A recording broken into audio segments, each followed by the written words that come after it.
Hi, I'm Wes Allen from DM Tales, and the snow will not go away.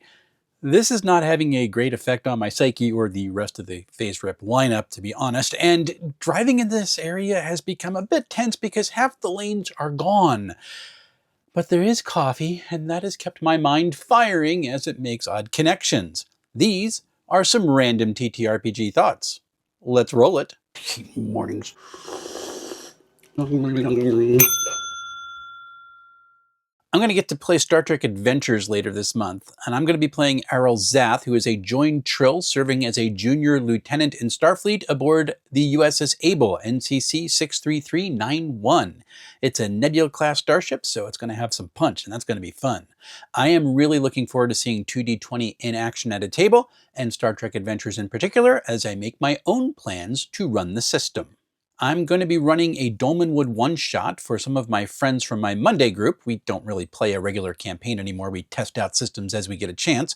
And there's some rather interesting characters in the party, and I'm looking forward to getting it up and running. I need to set up my GM screen in Foundry, though, but that's going to be a project for this week. I'm already behind. I am enjoying reading Coriolis the Great Dark, but it is interesting because what I love about this version of Coriolis is what other folks cannot stand about it.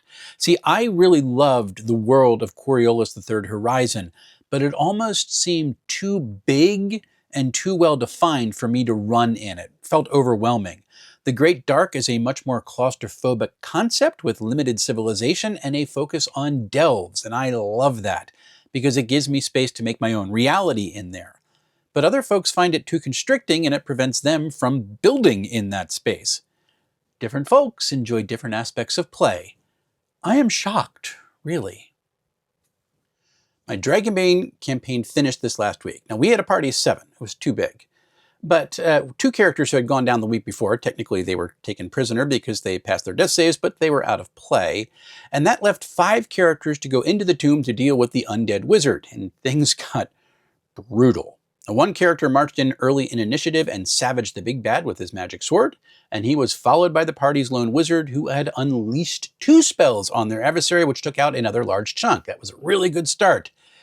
But the card draw was not good for the party because the big bad got 3 turns in a row then, and he had a flock of vampire bats who acted on his first 2 turns in the order. The players did their best. They dodged as they could, but by the end of the first round, 1 player was down and 3 more were almost gone. By the end of the second round, 2 more players were down, and one of those who was standing had a single hit point left. Now in round 3, the down character who had the magic sword was rallied. He used his turn to attack, striking the wizard with a near fatal blow. But he failed his death save in the process. And then the big bad got the next 3 actions again. He used 1 to decapitate the character who had the sword. The second one, he froze the room. He froze the wizard solid, killing him, and another character froze him solid, killing him, and then knocked out the character who had 1 hit point left. Now that character did get to fire an arrow, though, and do a little bit of damage, so at least he got to do something. He then unleashed dark flames, killing another character outright. I think I have all that right. Basically, it left the Elven Hunter as the sole standing member of the party, and this guy considered seizing the sword and attempting to run the heck out of there. But instead, he activated his twin shot ability with some of his last remaining willpower. Now this was a tense moment because on multiple occasions in the campaign, the character had ended up breaking his bow whenever he had tried to use twin shot. But in that hour of desperate need, he made his shots and did just enough damage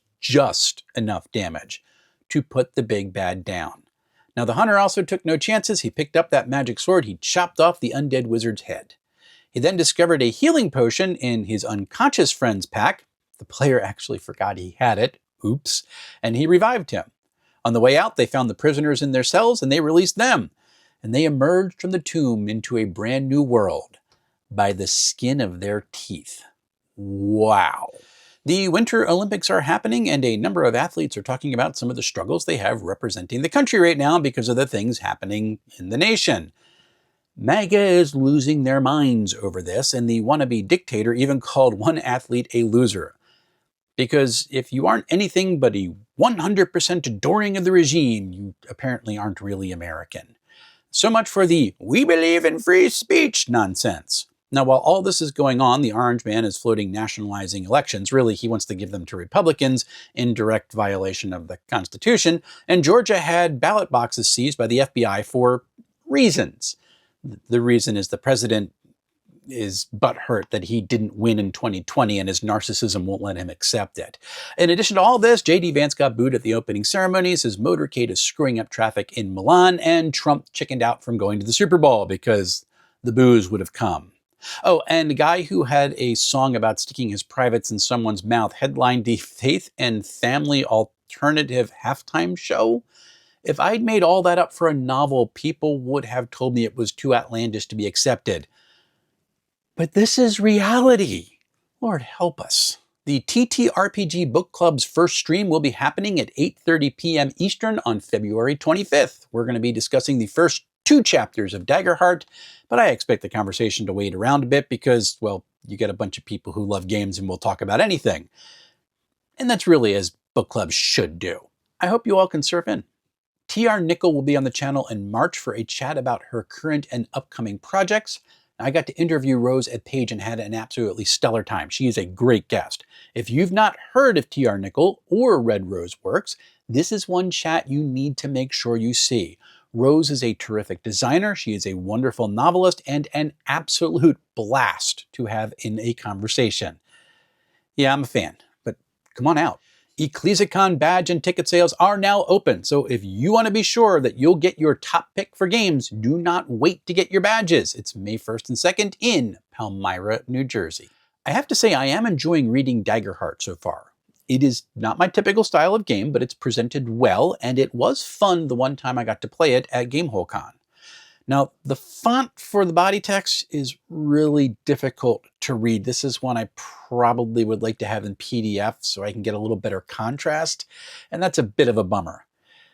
Now, I may have put this game on the way back burner and not read it for a really long time had we not set up the book club. So that is actually another good reason why I am excited we're doing this. And if you'd like to participate in the TTRPG book club yourself, why not become a coffee contributor and get on my Discord? Because we've got a forum channel set up just for that book club.